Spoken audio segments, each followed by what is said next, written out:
pala yung nagdala ng pairings kay sir. Nakita ko lang naman po sila sa Facebook. Nagpakasakali po ako na dalhin sa kanila and para magbago na din po yung itsura niya kasi madami na rin pong gas-gas, kulo.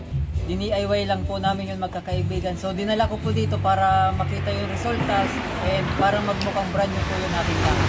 Expect ko po na mawala yung mga kulo, mga gas-gas, yung mga basag ng pairings po.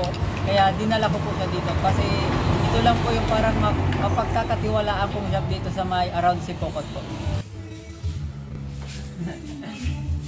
Ito na po ba sir yun? Yan yun, yan yun. Nawala po yung yung kulo po. Nawala po yung kulo-kulo niya dito na sinasabi niyo po na parang medium po.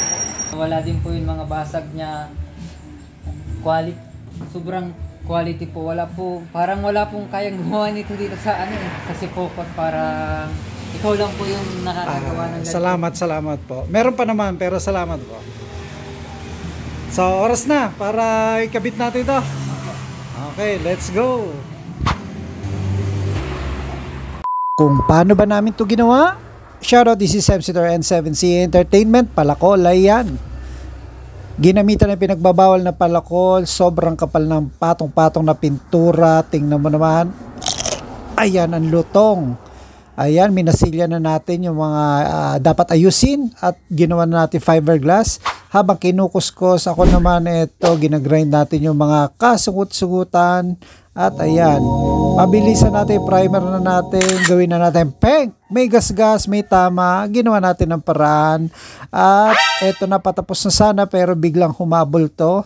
Sa sobrang nipis ng Rusi fairings, hindi ko kailangan makutkot lahat, else mabubutas. Kaya gawa na kagad to ng paraan.